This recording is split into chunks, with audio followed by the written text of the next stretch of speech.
o como lo conocen en el mundo esotérico, a las artrosis.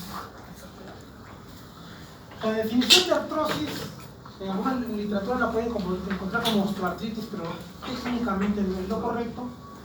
Como se menciona, es un trastorno articular frecuente, que se menciona que se presenta a partir de la quinta década de la vida. Puede ser debido a muchas causas, pues es multifactorial.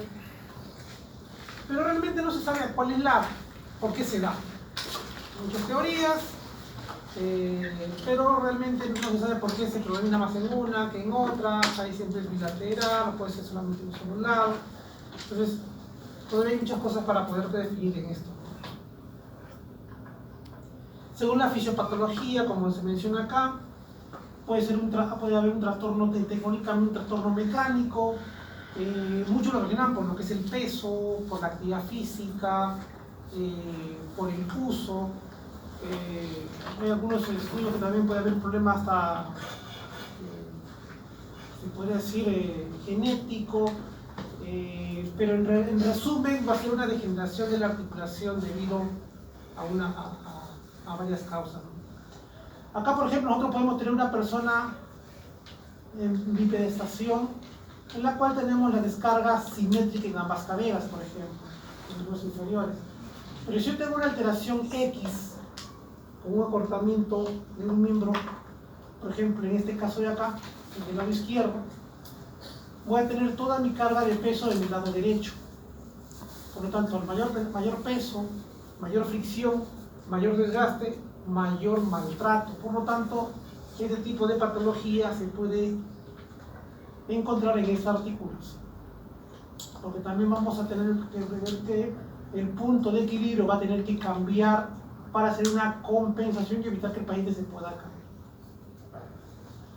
Como dice la fisiopatología, normalmente nosotros cuando vemos una radiografía y vemos una degeneración articular, decimos que es una artrosis, pero en una artrosis no solamente se afecta la parte ósea, sino se afecta todo el componente articular. Si vemos nosotros en esta imagen, vemos que en la parte normal, donde vemos hueso subcondral, cartílago, líquido sinovial, tejido sinovial y cápsula articular, en la artrosis vemos totalmente todo deformado. En una radiografía no vemos lo que es la cápsula engrosada y la hipertrofia del tejido sinovial, si solamente vemos nada más esto. Pero en resumidas cuentas todo se tiende a afectar. Un hueso subcondral maltratado, con presencia de géodas o quistes adyacentes, una carrilla articular totalmente venida menos, un tejido capsular engrosado, igualmente con un tejido sinovial hipertrofiado, condiciona que haya mayor producción de líquido articular y por lo tanto puede haber derrames articulares, todo conllevado a una enfermedad degenerativa. Nosotros, ¿cómo podemos diferenciar o cómo nosotros lo podemos clasificar este tipo de patologías? Va a depender mucho de la causa. Normalmente la clasificación primaria o idiopática es de causa desconocida, no tenemos a quién echarle la culpa, como se dice. La secundaria sí es debido a una fractura, un problema degenerativo, una enfermedad congénita, N causas, problemas metabólicos, pero siempre tenemos la culpa de echarle a alguien. En la primaria no hay a quien no es responsable, no sabemos realmente qué es lo que pudo haber pasado. Pero como se menciona, pueden haber, como se dice en la literatura, se han identificado aberraciones genéticas, pero eso es un estudio, todavía no se confirma cuál es la causa. Pero la primaria o idiopática es de causa, no hay una causa que nos condicione esta patología. Pero sí la secundaria puede ser debido a consecuencias de diversas causas, como se menciona, puede ser una fractura, puede ser N causas, ¿no? Puede haber una alteración estructural, como en el caso de formaciones articulares, que también nos van a condicionar en un futuro X a ese tipo de alteración. En las caderas, por ejemplo, nosotros podemos también relacionar lo que nosotros llamamos coxartrosis, que es lo que es la degeneración articular de la articulación coxofemoral. Pueden ser primarias, causa idiopática, o secundarias debido a una fractura antigua, una enfermedad avascular de la cabeza femoral, como una enfermedad de Pertes, puede ser un proceso infeccioso, puede ser N causas. Artritis reumatoidea, como lo ya vimos en la Junta Médica con mis alumnos, puede ser debido a muchas causas. Y algunas van a depender de la magnitud, si ameritan un tratamiento quirúrgico o no quirúrgico. ¿Cómo se manifiestan principalmente este tipo de alteraciones? Con el dolor. El dolor es la causa probablemente principal que hace que el paciente acceda a la consulta para buscar un tratamiento, por lo menos paliativo o un tratamiento definitivo. Pero sí, el dolor va a alterar lo que es la limitación de los movimientos y por lo tanto una alteración en la marcha. Su evolución, al ser una parte ósea, va a ser lenta, pero de forma progresiva y constante. Entonces nosotros podemos tener 3 cuadros que van a llegar al mismo camino, ¿no? Un paciente que tiene un peso ideal de 170, 1,70 m, con 70 kilos, o 65 si quieren, pero tiene una articulación anatómicamente mal configurada o mal formada, ¿no? Una displasia de cadera. Y este tipo de pacientes, al no tener una congruencia articular, probablemente va a condicionar en un futuro cercano una degeneración por no tener carillas articulares adecuadas. Pero también podemos tener un paciente con un peso también normal, una cadera normal, pero metabólicamente alterada. Por lo tanto, eso también me va a condicionar una alteración en un futuro determinado y va a llegar también a una... Pero también podemos tener un paciente con una articulación normal, pero con un excedente de peso. Este tipo de casos llegan a un mismo fin, a un desgaste articular. Entonces, va a depender mucho también a qué nos enfrentemos para definir realmente qué es lo que le podemos ofrecer al paciente. Acá, por ejemplo, vemos pacientes con alteraciones primarias, llamadas esenciales o idiopáticas, son las más frecuentes, las más comunes. A uno lo relaciona, como se dice, pues al uso, pacientes gorditos, que hacen mucha actividad deportiva, pacientes estibadores que cargan mucho peso, ya con edad avanzada, o sea, una de las causas principales. Y las secundarias debido a displasia de cadera, debido a enfermedades vasculares de la cabeza femoral, debido a problemas metabólicos, traumáticos, vasculares, o sea, le podemos echar la culpa a alguien para decir una enfermedad secundaria. Pero en las primarias, lamentablemente, no hay a quien echarle la culpa. Este es un paciente, por ejemplo, con una artrosis severa a nivel de la cabeza femoral. Tenga presente que el ángulo cérvico-diaficiario de una cadera en un adulto es más o menos 130 grados. Este es el cuello en relación al eje diaficiario, en la cual nosotros tenemos más o menos un promedio de 100 grados. La cabeza totalmente degenerada, acá hay parte de la cabeza en la parte de acá abajo. Por lo tanto tenemos casi una anquilosis. Una anquilosis puede ser una degeneración o una fusión articular de forma natural. En el otro lado tenemos un paciente con una degeneración bilateral de las caderas, por lo tanto una artrosis bilateral. Igualmente acá, pues, pacientes normalmente en la línea isquiática nos da la posibilidad de tener casi a esta misma línea la zona de los trocánteres menores. Pero el trocánter menor aquí debería estar en esta zona, está técnicamente casi a la altura de la zona acetabular. Vemos articulaciones, en este caso el ángulo acetabular muy elevado, muy parado. Por lo tanto, este paciente al tener una displasia de cadera bilateral ha hecho que estas cabezas se deformen, el trocánter mayor haya ascendido casi llegando al alerón ilíaco y por lo tanto una limitación muy marcada. Entonces, ¿qué cosa nos dice la anatomía patológica? Normalmente nosotros, para poder definir que estamos hablando, nos estamos enfrentando a una artrosis, tenemos que encontrar esto, el famoso osteofito, por la degeneración articular. Si técnicamente yo no encuentro un osteofito en una articulación, yo no le puedo llamar artrosis. Podrá ser pues una artritis, puede ser un proceso inflamatorio, una reacción reactiva de la sinovia, lo que ustedes quieran, pero artrosis todavía no se le puede llamar. Entonces, anatómicamente, ¿cómo nosotros vamos a llegar al famoso osteofito? Se menciona que todas las alteraciones, peso y todo lo que se mencionó, va a condicionar un aumento en la presión en la articulación y por lo tanto aumenta la presión a nivel de la zona del cartílago, la cual se va a empezar a degenerar y se va a desgastar. Por lo tanto, el hueso subcondral que se encuentra por debajo del tejido cartilaginoso va a empezar a ceder. Y al ceder significa se va a fracturar, se va a regenerar. Y esto va a ser miles de veces. Entonces, esta fractura y regeneración va a condicionar que la zona se vuelva más blanca, como se dice, como se ve en esta imagen. ¿Está? Acá, esta es la zona más blanca, que se llama esclerosis. Entonces, esta esclerosis se va a ir formando producto de las múltiples microfracturas que se encuentran en esa zona. Pero también estas microfracturas pueden ir condicionando que se formen unos pequeños quistes o geodas que se encuentran en la zona subcondral. Entonces, esta quiste y geodas también van a condicionar que haya también una mayor degeneración, una mayor presión, una alteración en la... Es como que la base de estas mayólicas van cediendo y por lo tanto el cartílago, en este caso la mayólica va hundiéndose y también va a ir condicionando una degeneración del cartílago.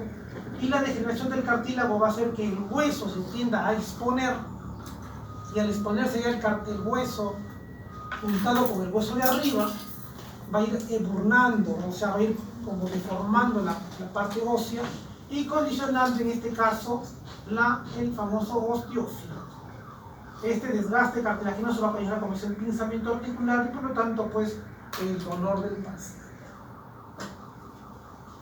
En este paciente, por ejemplo, tenemos una enfermedad de Perthes, una necrosis vascular de la cabeza femoral, en la cual vemos una fragmentación de la cabeza, pero como son estos presentes en personas jóvenes, esta deformación de la cabeza va a irse impactando o compactándose para condicionar una coxa plana.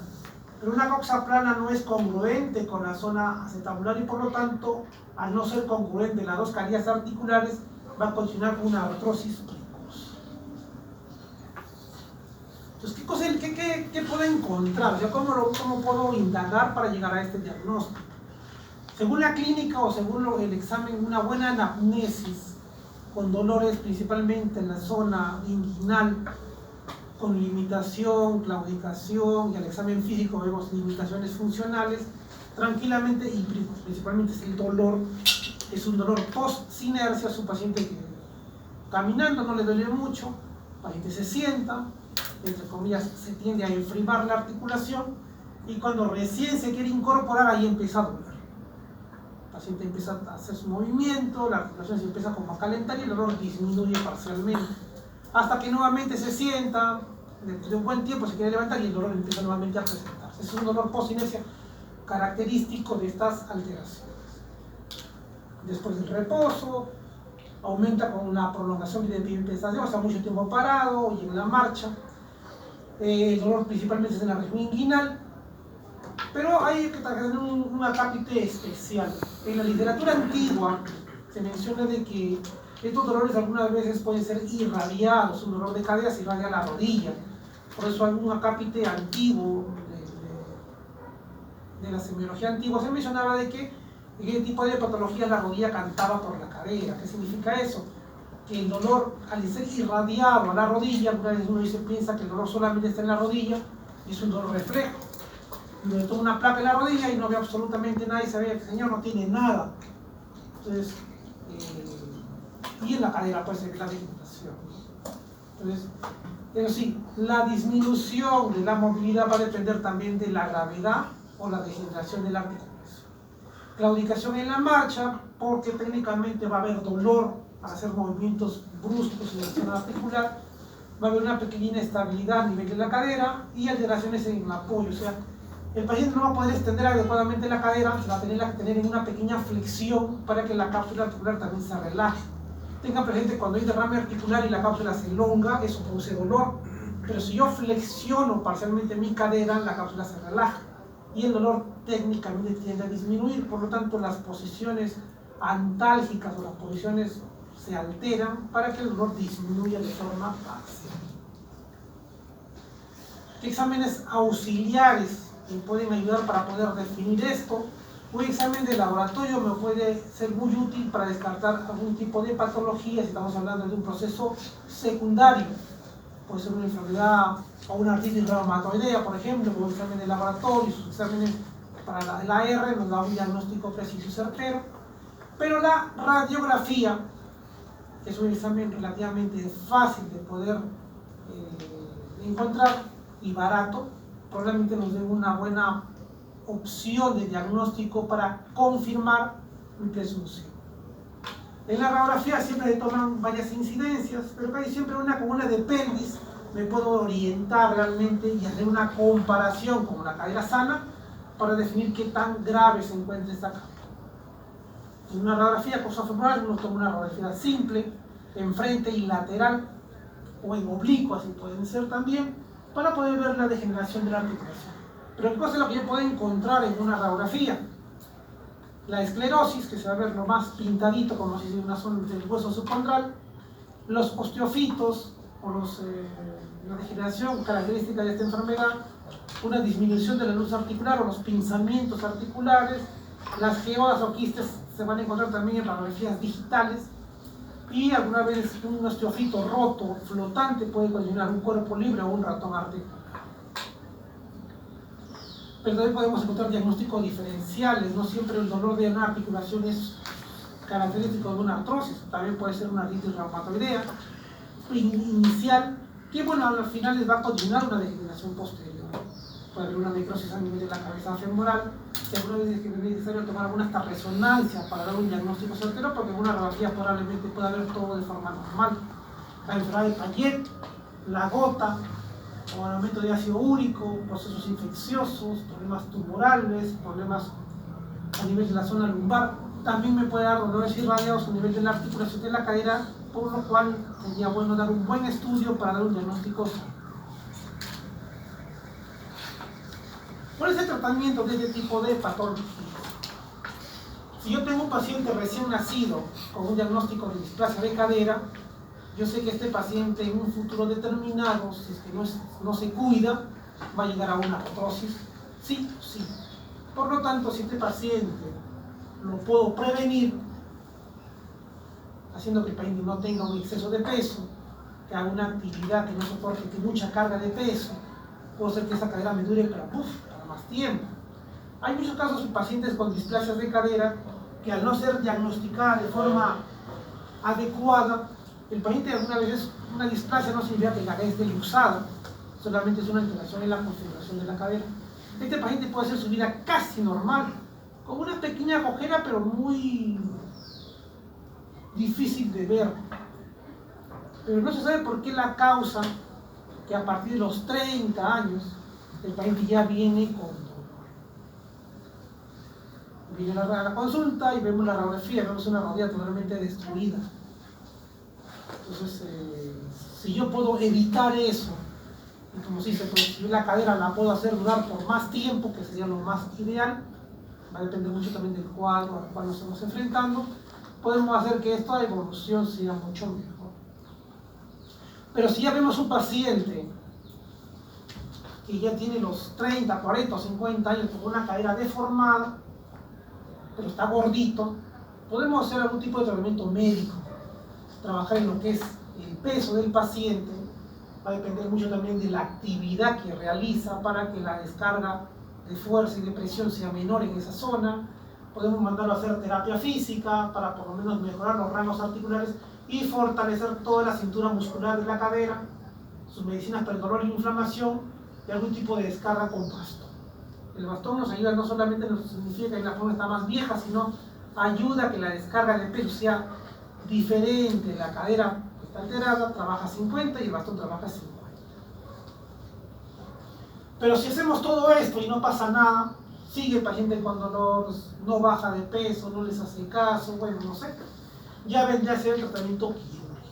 Un tratamiento quirúrgico va a ser un tratamiento ya invasivo, en el cual nosotros vamos a poderle ofrecer, dependiendo también de la etiología, cuál es el tratamiento ideal. Las osteotomías normalmente se hacen en gente joven, en gente, si es posible, pediátrica. Si yo tengo una displasia de cadera, puedo hacer techoplastías o puedo hacer cortes a nivel del fémur para tratar de mejorar la coaptación del fémur con el acetábulo para que tenga una mayor estabilización. Una artrodesis, ¿en qué paciente podríamos utilizar? Artrodesis significa la fusión de una articulación de forma, bueno, a través de la mano del cirujano, o sea, de forma artificial, la anquilosis de forma natural. Una artrodesis se puede indicar principalmente en pacientes que tengan antecedentes infecciosos. Puede ser una tuberculosis, puede ser una osteomielitis. También se pueden indicar alguna vez en pacientes jóvenes que tienen una vida de chakra, vida que sé que no van a hacer o no bajan de peso, van a hacer trabajos muy pesados y un reemplazo articular probablemente no les sea lo más recomendable porque este paciente no va a cambiar de estilo de vida. En ese caso podría haber una posibilidad también para hacer una artrodesis en estos pacientes. Pero si nosotros tenemos la posibilidad de manejar un paciente sin procesos infecciosos, un paciente que su vida es más suave, no hace mucha actividad física o hace una actividad física moderada, podemos entrar a lo que son los famosos reemplazos articulares que pueden ser totales o parciales. Pero también hay una cirugía que es la operación de Girlestone, que es una cirugía que se realiza principalmente en gente, en teoría, que no camina, que están postradas, que no hacen mucha actividad, que a las justas solamente se les mueve para hacer el cambio de sábana, los pañales o esas cosas así, como entre comillas, pacientes vegetales, que sí les produce dolor, una fractura en la cadera. La operación de Girlestone es hacerle una cirugía y sacar solamente la cabeza y dejarle la cadera como si se balance o en el aire. Específicamente en pacientes que solamente, ya les mencioné, postrados, que no caminan. Un paciente que hace actividad física, hacerle este tipo de cirugía es condenarlo a una silla de ruedas. Y en este caso ya no podría movilizarse. Pero he visto gente que le han hecho este tipo de cirugías y ha seguido movilizando, se ha seguido caminando, pero degenerando mucho más la zona cartilaginosa. Y por lo tanto, posible. Nos acabamos que tenemos un paciente con una degeneración de la cabeza femoral. Estas son las famosas osteotomías o techoplastías que nosotros hacemos. Si acá vemos nosotros el ángulo el acetabular está muy elevado en comparación al otro lado. Se hace un corte a nivel de hueso ilíaco, se baja, se pone injerto, se pone un par de clavos, como se ven acá, para que esta cabeza se estimule con la presión del acetábulo y por lo tanto crezca. Si ustedes comparan las dos cabezas, esta tiene una buena estimulación porque hay contacto, y esta no está estimulada porque no hay contacto. Si yo bajo el acetábulo, como se ve acá, le pongo injerto y le pongo clavos, la cabeza al estar chocándose con el acetábulo, técnicamente esta empezará madurar. Pero no significa que este tipo de cirugías es el tratamiento definitivo, mentira. Este es un tratamiento que me va a ayudar en un futuro lejano, porque es un paciente que probablemente va a llevar a una prótesis, tener un mejor campo para poder colocar el componente acetabular. Es muy diferente trabajar en un hueso medio en la cual puede ingresar como si fuese un pedazo de casco en la zona del acetábulo a una zona plana en la cual técnicamente no lo puedo colocar. Igualmente acá, esta es una techoplastía que se hace para mejorar un poco lo que es la congruencia articular. Acá también se le ha puesto un par de tornillos con injertos de hueso para mejorar un poco lo que es el techo acetabular. Pero si nosotros no tenemos la posibilidad de hacer esto porque lo manejamos un paciente más grande, podemos artrodesar. Pero la artrodesis, por ejemplo, acá que se pone una placa con tornillos, si estamos hablando de un proceso infeccioso, se está contraindicado. Es una placa con muchos tornillos, que da la posibilidad de que se nos pueda infectar por el proceso infeccioso, por lo tanto no se utiliza. Hay unos utilizamos nosotros como fijadores externos o una simple colocación de un yeso pelvipedio, siempre y cuando primeramente hay que sacar el cartílago tanto del acetábulo como del fémur para que esto se pueda estabilizar de forma adecuada. Pero si tenemos la otra posibilidad de estabilizarlo, nosotros podemos utilizar lo que son los implantes protésicos. Y un implante protésico va a depender mucho la edad, va a depender mucho de la configuración muscular, porque tengan presente que la prótesis o el reemplazo protésico no solamente es el trabajo a nivel del acetábulo como el fémur, sino tenemos lo que lo estabiliza son las partes blandas. Si yo tengo un paciente con partes blandas insuficientes, pacientes con secuela de polio, pacientes con parálisis, con alteraciones neurológicas, esta prótesis técnicamente no va a tener ninguna musculatura que lo pueda soportar y esta prótesis se va a luxar. Entonces hay que definir en este caso a qué paciente le puedo colocar esto, a qué paciente no se le puede colocar. Entonces acá nosotros tenemos prótesis, en este caso prótesis. Antiguamente existía las prótesis tipo Müller, que eran las prótesis que eran una sola unidad, cabeza, cuello y vástago, era una sola pieza.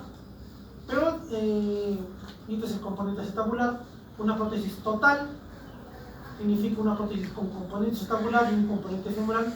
Una prótesis parcial solamente es el componente femoral sin componente acetabular. Pero se veía algunos casos de que cuando uno ponía su cemento, le ponía la prótesis, pero en la cabeza se empezaba a desgastar igualmente la parte acetabular. Alguna vez tenía uno que sacar todo el componente femoral para hacer un recambio. Ahora hay prótesis modulables en las cuales viene el vástago independiente al cuello, independiente a la cabeza, o sea, son intercambiables. Entonces, si yo solamente veo que el implante está bien adherido, solamente le cambio la cabeza y se le pongo con una cabeza nueva. Pero también tenemos, en este caso, prótesis con cemento y prótesis sin cemento. Entonces, una prótesis sin cemento se indica en personas jóvenes, en personas que tengan un hueso de buena calidad. Una prótesis con cemento, alguna vez uno utiliza el término de los 65 años para arriba y para abajo. Más de 65 con cemento, menos de 65 sin cemento. Pero eso es relativo. Pero va a depender mucho también de la calidad del hueso, porque puede tener un paciente de 40 años con una artritis reumatoidea ya utilizado corticoides por kilos, por lo tanto el hueso es de mala calidad. Probablemente en ese caso sí valdría la pena utilizar también una prótesis con cemento. Entonces, ¿qué ventaja me da uno? ¿Qué ventaja me da la otra? Una prótesis con cemento me da mejor estructura, mayor estabilidad. Pero, si yo la pienso revisar significa cambiarla, porque una prótesis no es para toda la vida. Una prótesis más o menos bien cuidada le podrá entre 10 a 15 años.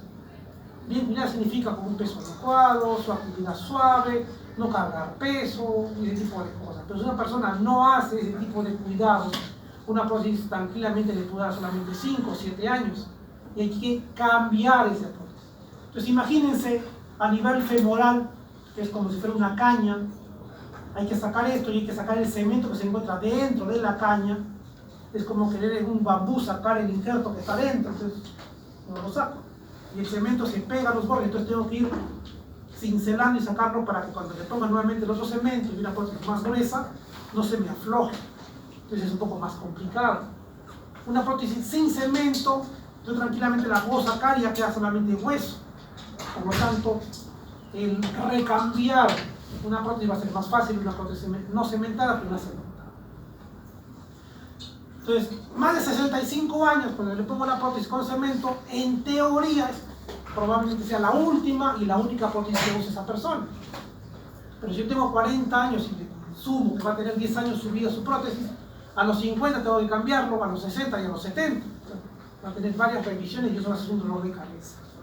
Entonces va a depender mucho también de qué paciente estemos hablando, qué implante le conviene más, pero va a depender mucho, como le digo, de la edad y de la calidad del hueso. En este caso, por ejemplo, tenemos una prótesis modulable, una prótesis no cementada, en la cual yo veo un componente acetabular metálico, primero va para ponerle los tornillos y estabilizarlo, y aquí va el polietileno, que es un plastiquito que va como componente de acetabular, y la prótesis no cementada, en la cual va acá. Es una prótesis parcial, solamente componente femoral, es una prótesis tipo Thompson, que es la prótesis cabezonas, y si ustedes se dan cuenta, entre el implante y el hueso hay una interfase, que es el cemento. Entonces, alguna vez estos implantes se pueden también aflojar por la edad, por el tiempo, por el uso, por las caídas, y se tendría que ver una interfase o una cosa negra entre el implante y el cemento, y ya también empiezan a producir un dolor. Estas prótesis parciales también se utilizan en personas que su vida es bastante mínima. Paciente, una abuelita que camina pues a las justas un par de metros en la casa y no hace mucha actividad física, se le puede colocar una prótesis parcial. Porque ya no hay muchas en el mercado, pero se podría utilizar. Personas que tengan alteraciones en la cadera, de mayor edad, pero tengan enfermedades concomitantes que hagan que su cirugía no sea muy prolongada, también puede convenir poner una prótesis parcial. Personas, por ejemplo, de 90 años, que su vida es casi solamente sentarla, pararla para que coma y sentarla, que no hace mucha actividad, podría también ser indicada una prótesis parcial. Pero una persona que hace actividad activa, hace deporte, camina, se rompió jugando tenis, que casi es una de las causas principales, poner una prótesis parcial sería un crimen, porque sí va a maltratar la articulación, sabiendo que esta persona es bastante activa. Este país decide poner una prótesis. Doctor, una consulta. Y por ejemplo, si la paciente tiene 60 años y no es muy activa, o sea, solo hace labores de casa, algo así, hablamos de ponerle una prótesis parcial, pero, o sea, ¿es por costo o beneficio? ¿Se refiere a 60 años, si hace vida de casa, yo le pongo una total. Si te das cuenta, el trabajo de ama de casa es uno de los trabajos más pesados que existen. Es una cosa muy suave. Y 60 años es una persona casi joven. Te acepto una de 80, una de 90. Ay, bueno, pues ya vamos a ver pues el costo-beneficio, ¿no? Porque yo también hago el ejemplo, si esto lo que me compro un Ferrari y lo manejo 20 kilómetros por hora y solamente el domingo, o sea, hacer tanta inversión para no usarla, no, pues no. Pero 60 años, esos son personas que técnicamente están, va a depender también mucho pues de la condición física de la persona. Pero si tú eres una persona que con 60 años sigue caminando, es independiente, una prótesis parcial no le conviene. Una prótesis total sí le conviene. Y sería una prótesis todavía no cementada, que probablemente dure 10 o 15 años más esa persona y tenga que cambiarle su prótesis. Entonces, 60 años no se considera viejo. Yo viejo podría considerar pues, mentalmente la persona, pero de 80 para arriba. Ahí sí, tranquilamente su prótesis conserva. Pero también hay que estudiar los beneficios y los pros y los contras de colocar un implante. Y tengan presente que la prótesis es la última cosa que se puede hacer en una deformación, en una alteración, en una, qué sé yo. Porque tengan presente que si cuando yo pongo esto, he resecado el cuello, he sacado la cabeza, he raspado la parte del cartílago para poner un implante. Pero si se me infecta, ¿qué hago? Le saco el implante y ¿qué dejo? Un hueco. ¿Qué hago? O sea, tampoco la prótesis no es lo mejor, sino es una posibilidad de tratamiento, pero como les digo, pues después de esta ya no hay más. Puedo bajarlo de peso, usar su bastón, dieta, todo lo que tú quieras. Si el dolor baja, ahí se mantiene. Y la prótesis se pone ya cuando ya todo ya fracasa, ya no pasa nada y le sigue doliendo mucho, ahí recién podría tener una opción de tratamiento protésico. Hay escuelas europeas en las cuales dicen, priorizan la calidad de vida. Que significa calidad de vida para gente que puede hacer sus cosas, todo, pero en un tiempo y en un futuro posterior, esa caída va a sufrir un montón. Hay gente que a los 40 años le ponen su prótesis. Y en el hospital hemos puesto a pacientes hasta de 25 años una prótesis, porque vino con una fractura transcervical, le pusieron sus tornillos canulados, no funcionó y la cabeza se necrosó. Entonces a este paciente no queda otra. Pero con la advertencia de que este paciente va a ser un dolor de cabeza cuando se le hagan los cambios protésicos. Y lo sabe el paciente. Y si encima este paciente no es tranquilo, es muy travieso, esa prótesis probablemente no le dure mucho. Entonces hay que saber a quién ponerle, a quién atravesarle, a quién no. Gente de 20 años con fracturas de cadera para poner un reemplazo protésico, 20 años, pirañón, que vive en la sierra, que no estudiar y su trabajo solamente es cargando pesos fuertes, esa prótesis no va. Entonces hay que saber a quién le ponemos y a quién no. Entonces ahí es un criterio médico. No significa que a todo el mundo que tiene fracturas de cuello, a todo el mundo va a prótesis, o a todo el mundo se le atraviesa. Aquí el paciente le es mejor ese tipo de implante. Pero sí, pero para poner ese tipo de prótesis nosotros tenemos que tener criterios como el peso del paciente. Un paciente de 180 kilos no va. Pero alguna vez no hay otro que ponérsela, pero con el riesgo de que esa prótesis dure muy poco tiempo. Doc, bueno, con artrodesis usted se refería a la fusión de las articulaciones, la articulación coxofemoral, pero ¿de qué forma quirúrgica lo hacen? ¿Y por qué? ¿Y qué complicaciones en los rangos articulares hay? En el rango de movimiento. Un paciente cuando viene a la consulta viene por dolor. Entonces nosotros le podemos quitar el dolor sacrificando la articulación, o sea, sin movimiento, o esperando que tenga su movimiento con una prótesis. Pero depende de la etiología. Un proceso infeccioso no le puedo poner una prótesis. Un paciente que ha tenido osteomielitis o ha tenido tuberculosis, en la vida le pongo una prótesis porque eso va a infectarse y se va a ir al lado. Entonces este paciente sí es candidato a una artrodesis. La artrodesis hay que entrar a la articulación, hay que sacar el cartílago con lo poco que queda, porque suele estar casi anquilosado, y fijarlo, o con fijadores externos, para tratar de que el movimiento de la articulación no se dé y se pueda consolidar mejor la zona cartilaginosa, o ponerle un yeso. Lamentablemente, los pacientes que tienen artrodesis, su limitación de movimiento es mínima. Bueno, no mínima, es limitante, pero pueden hacer su actividad. Pueden caminar. Yo conozco a médicos con su artrodesis de cadera que han jugado hasta fútbol, tapando, por ejemplo, y se van jugando. Pero, por ejemplo, ayer vimos a una chica que tenía una anquilosis de cadera, bueno, una artrodesis, la artrosis en la cadera, el tobillo, y podía hasta moverse todavía. Entonces, que limita, pero depende también de cuál es la causa para hacer ese tratamiento. Como digo, no a todo el mundo se le puede ofrecer ese tratamiento, o a todo el mundo se le pone una prótesis. Hay criterios para definir cuál le conviene más a cada persona. Este es otro paciente, por ejemplo, con una prótesis total, con un componente acetabular, con tornillos incrustados. Y este es un paciente que tiene una prótesis de revisión, una prótesis larga, en la cual probablemente ya tenía una prótesis pequeña, una prótesis primaria, que tuvo una fractura periprotésica, se le puso un vástago largo y se le puso un cerclaje de alambre para estabilizar la fractura.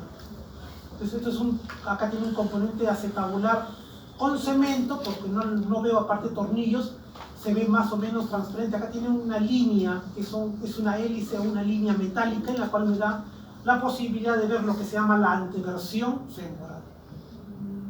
Acá vemos un componente metálico, que es el componente acetabular, con su estabilización con tornillos. Son unos pacientes totalmente diferentes.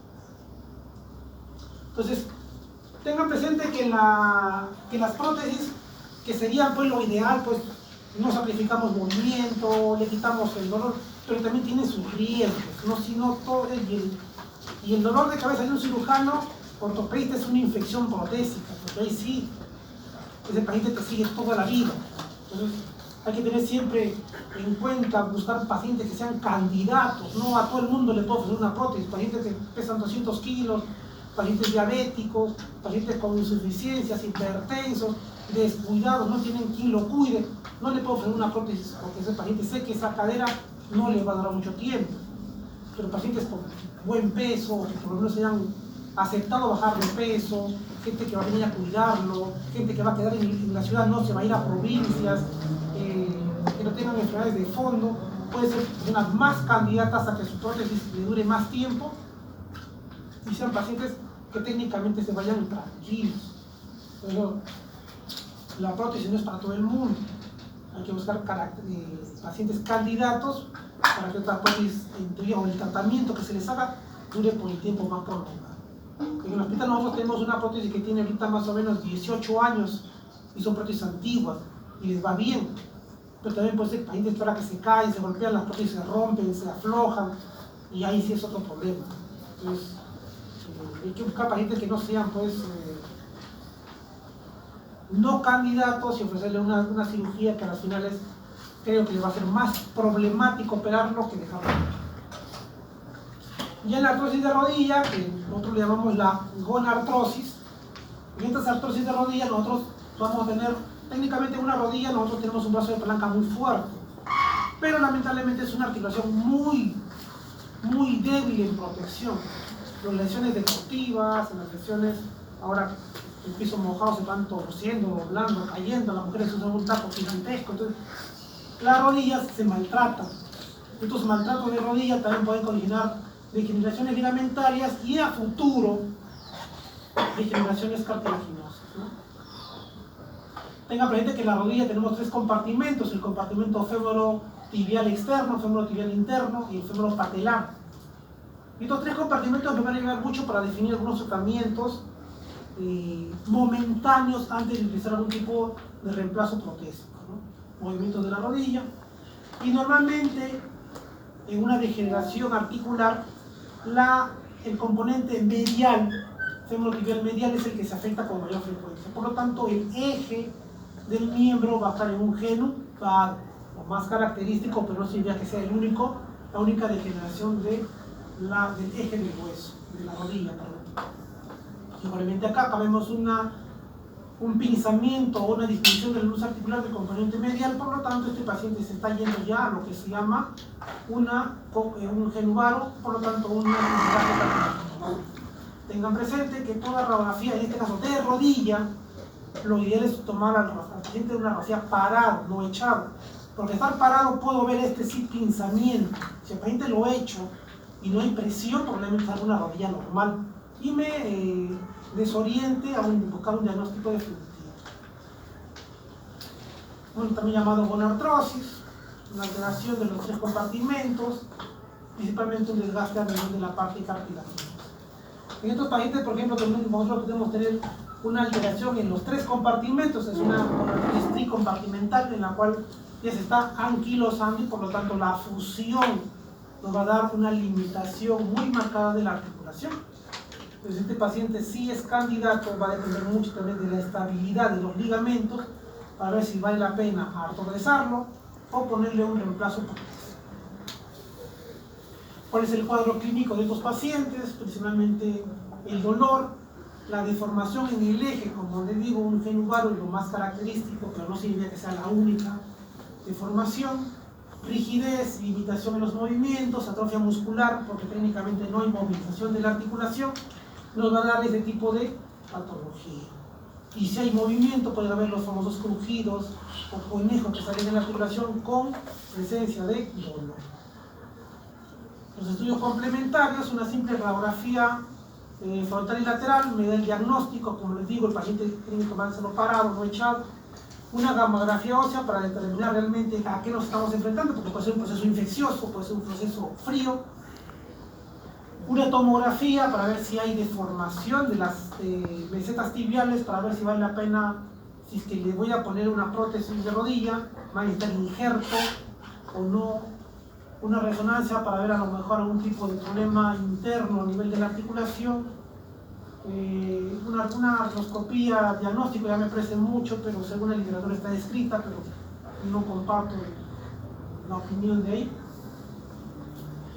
Y en los diagnósticos diferenciales a definir realmente qué cosas tenemos que hacer. Si es un paciente con artritis reumatoidea, tiene que ser visto por el endocrinólogo, mejorar sus niveles, para tratar en lo posible, tratar de darle un buen tratamiento, ¿no? Porque tenga presente que un paciente con artritis reumatoidea que se le ponga sus prótesis, ¿okay? No sería raro que se le ponga a la cadera de las rodillas, si no tiene un buen tratamiento médico, esto va a seguir degenerándose, el hueso se va a ir deformando y estas prótesis van a irse aflojando.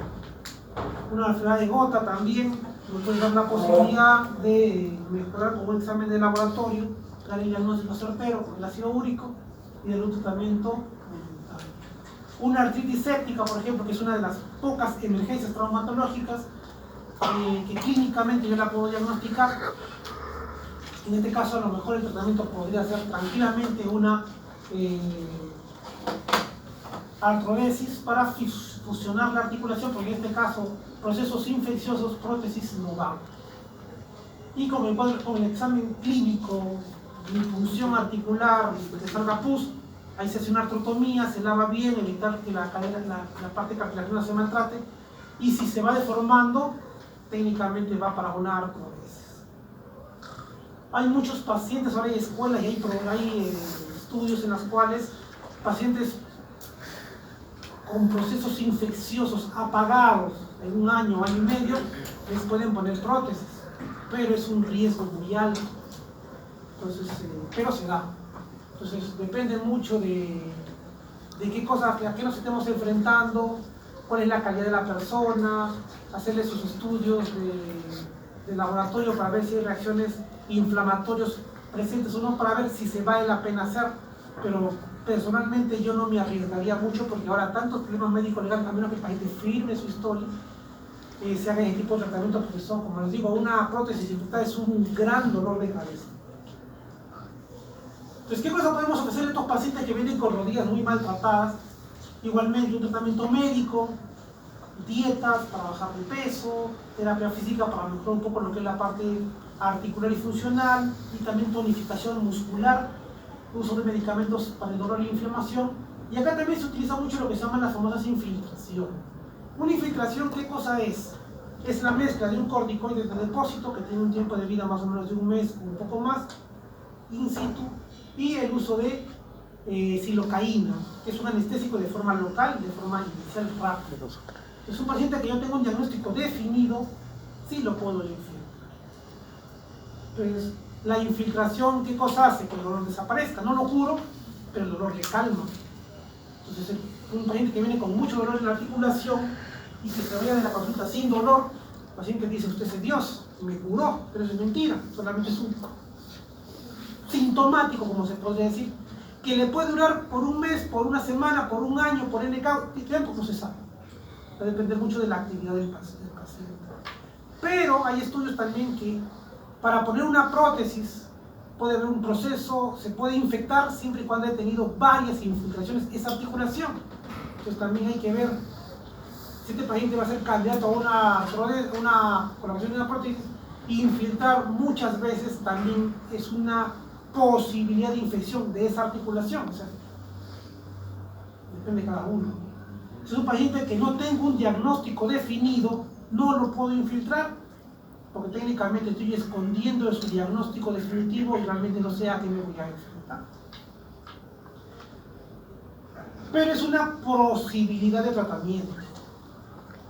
Si es un paciente que tiene muchas comorbilidades, es un paciente muy viejito, que no se quiere operar, y bueno, N causa más, bueno, pero le meto infiltraciones a diestra y siniestra, pero también hay estudios de que 3 infiltraciones en una misma articulación me puede conllevar rupturas ligamentarias. ¿Por qué? Porque el corticoide que tiene cristales, si yo lo infiltro dentro de la rodilla, los ligamentos cruzados, que son los que estabilizan la articulación, estos cristales se van a adherir a este ligamento, lo van a disminuir su grosor, porque es lo que hace un corticoide, y por lo tanto la probabilidad de ruptura es muy alta a partir de la tercera infiltración.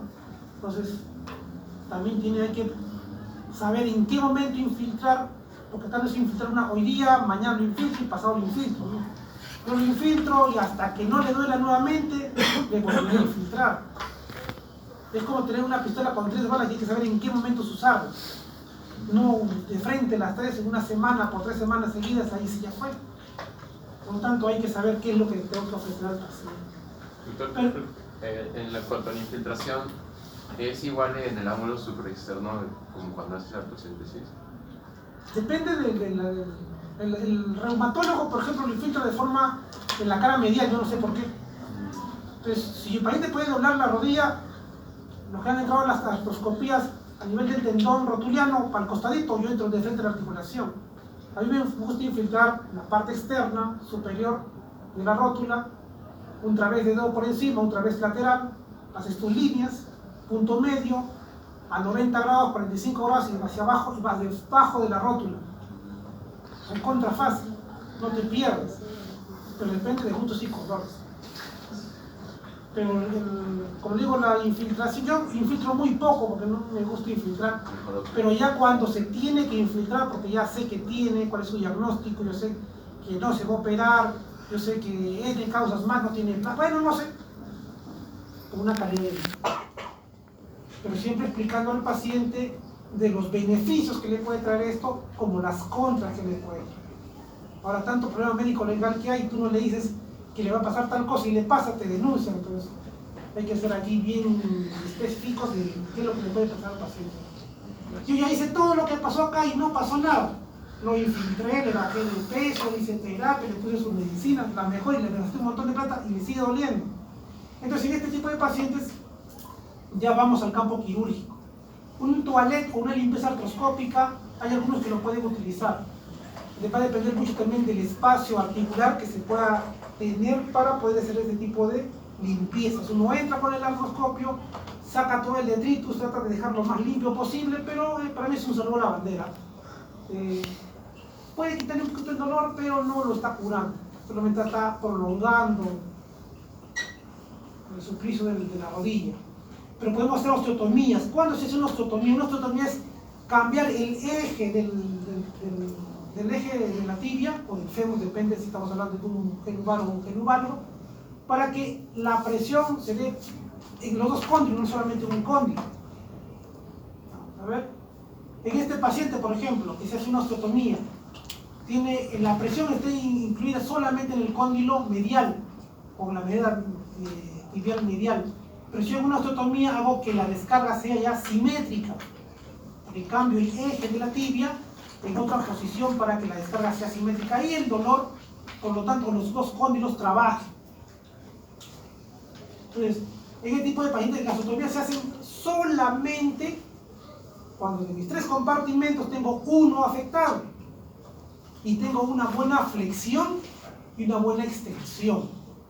Si yo tengo un compartimento afectado pero no tengo buena flexión y extensión, o sea mi rodilla se queda, pues no extiende, queda aquí, aunque yo le cambie el eje, la rodilla no va a extender, porque yo solamente trabajo en un corte, pero no trabajo en la cuestión de la extensión, por lo tanto esa osteotomía no va a servir.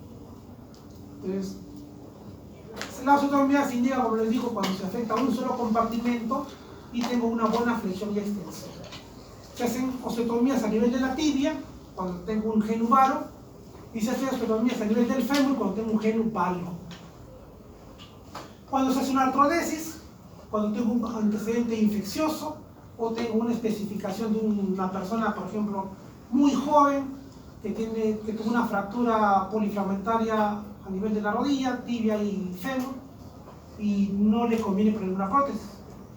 En este caso yo lo puedo artrodesar tranquilamente, pero tiene también sus características y sus especificaciones si vale la pena hacérsela o no.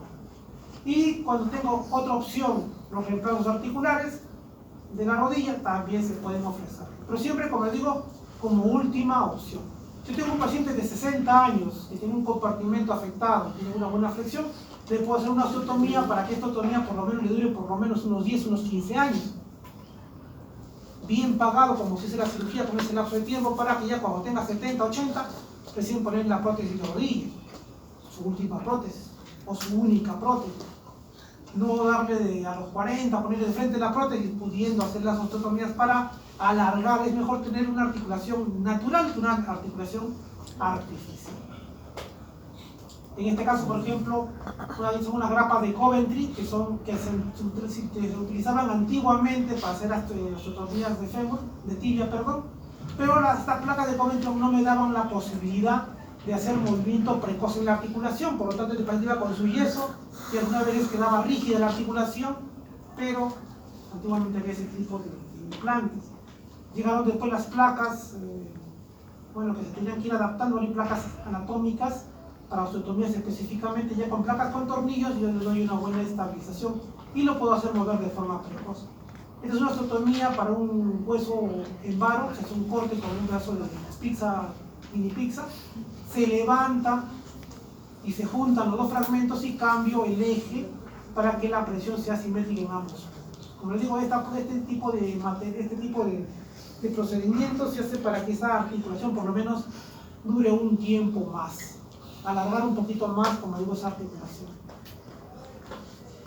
Pero si no se puede hacer nada, podemos utilizar clavos endomedulares para atravesar las rodillas, en este caso un clavo endomedular que va desde fémur a tibia, o en este caso clavos, en este caso de Kirchner, que se estabilizaron la articulación por esos procesos infecciosos.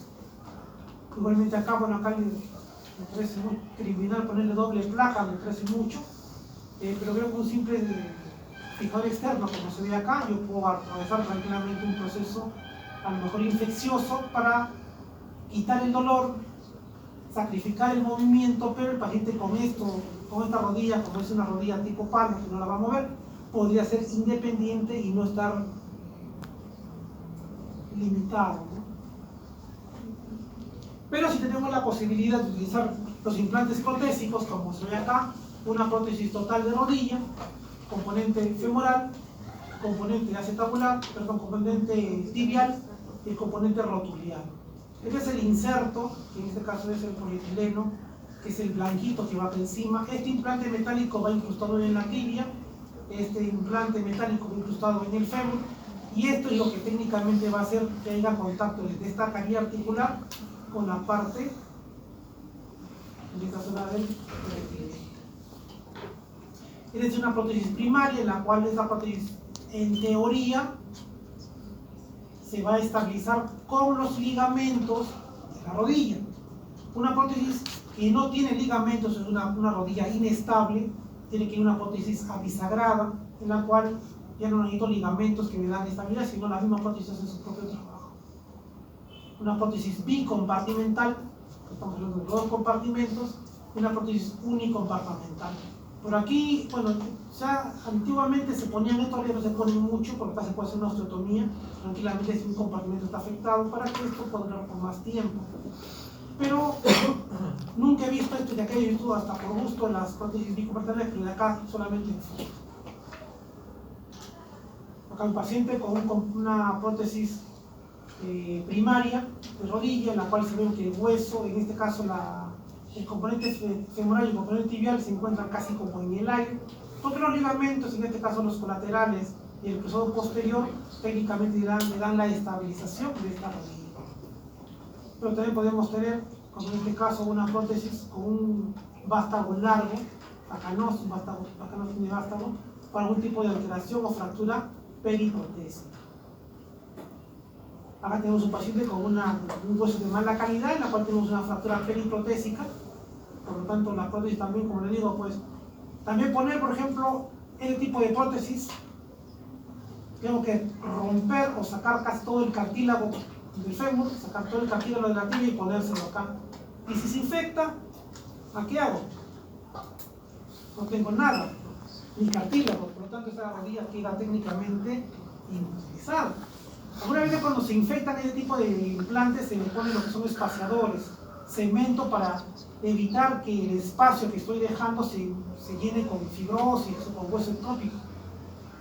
Y algunas veces estos materiales que nosotros le ponemos de cemento y con antibiótico hacen que el cuadro mejore, y se menciona que después se puede nuevamente optar por una nueva prótesis si vale la pena. Pero va a depender mucho también del proceso infeccioso, de los marcadores infecciosos, para ver si vale la pena nuevamente arriesgarse a ponerse nuevamente una nueva prótesis.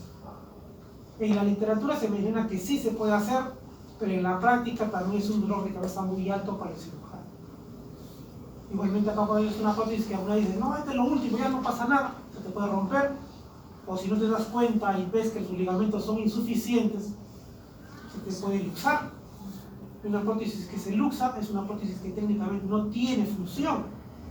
Entonces, en este tipo de pacientes que no tienen ligamentos, se ponen prótesis abisagradas, en las cuales acá tiene como una punta que se incrusta en la parte del componente femoral y técnicamente juega como una simple bisagra.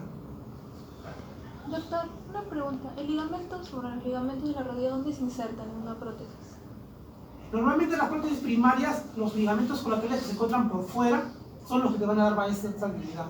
Cuando nosotros ponemos este tipo de prótesis, sacrificamos casi siempre el cruzado anterior y dejamos el posterior. Pero va a depender mucho de la estabilidad, o sea que la rodilla, si tú lo examinas antes de operar y se te baila la rodilla, una prótesis primaria va a llegar ahí, se va a luxar.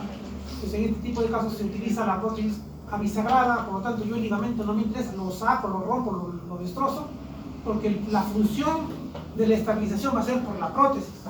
Pero un paciente que se va a poner una prótesis primaria, sí tengo que cuidar mis ligamentos.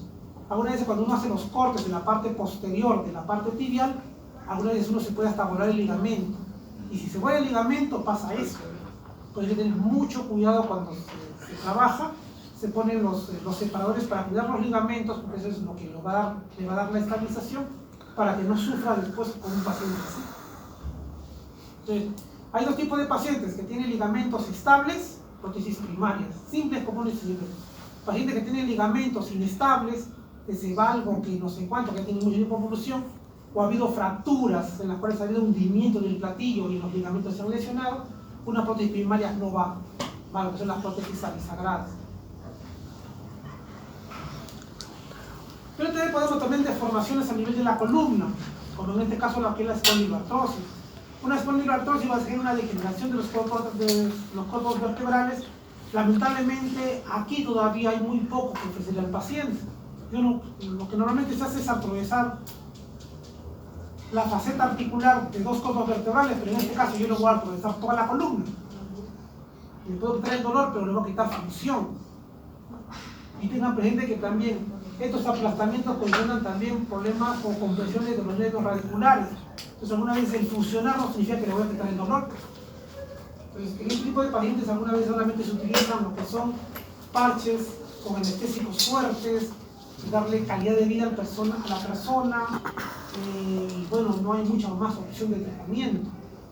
Entonces la terapia física no ayuda mucho porque vemos que hay cuerpos vertebrales casi deformados, presencia de pico de lodos y fusiones de cuerpos vertebrales, que no va a ser muy limitante el tratamiento. A lo mejor el uso de ciertas compresas de calor, un poco de ultrasonido, para menguar un poquito el dolor es una opción, pero no es un tratamiento definitivo. Aquí solamente son tratamientos sintomáticos, darle una mejor calidad de vida al paciente y ver cómo va la evolución. Porque más opción acá, muy pobre para darle tratamiento. ¿La última? Sí. ¿Alguna pregunta? ¿Alguna duda? Antes que me tome lista. Un la osteotomía, dijo que cuando se hace osteotomía, el compartimento medial, mencionó que se hacía alineamiento de la tibia, no recuerdo si de la tibia o si... Parece que mencionó... Si yo tengo un genu varo, y tengo un compartimento afectado, como en este caso el compartimento medial, mi eje está alterado, yo tengo que hacer que mi eje esté alineado, entonces hago un corte en esta zona de acá, siempre por debajo de la iniciación del tubérculo tibial, y al sacar, por ejemplo, como vemos acá este pedazo de aquí, al levantar automáticamente mi eje que se estaba yendo en varo, al levantar este eje se va a alinear.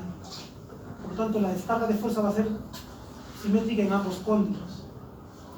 Al contrario, si tengo un eje en valgo y la tierra se va hacia afuera, el corte sí es arriba, para cambiar un poco el eje, para mejorar un poco el eje del miembro. Entonces, va a depender también, hay osteotomías que son en adición o en sustracción. En adición es que yo hago un corte en cualquier sitio de la tibia, lo abro, le pongo su placa con un soporte metálico y le meto injerto de hueso.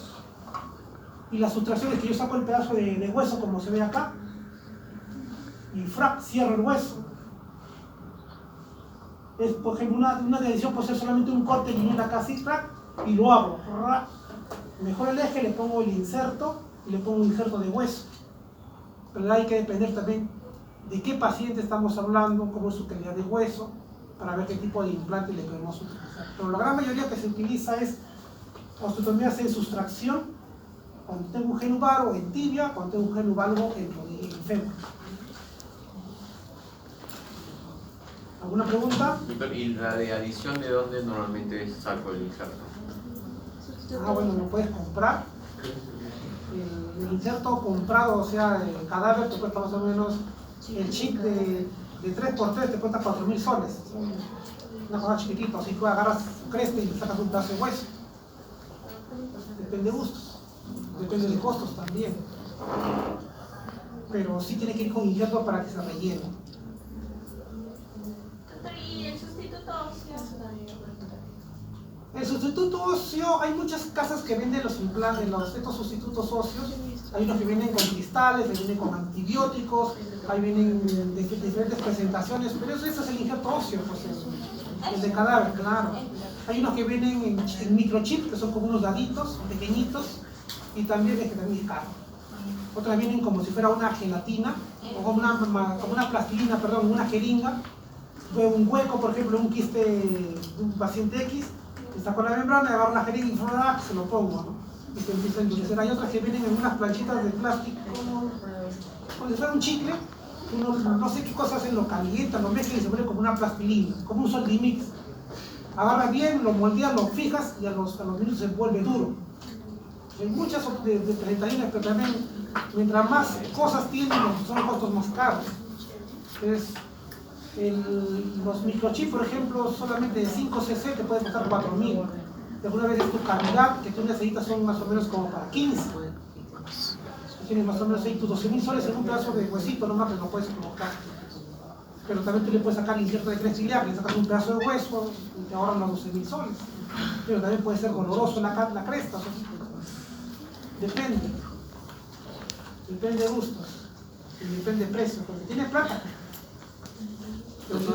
Se menciona que el mejor injerto es el de la misma persona, el autor.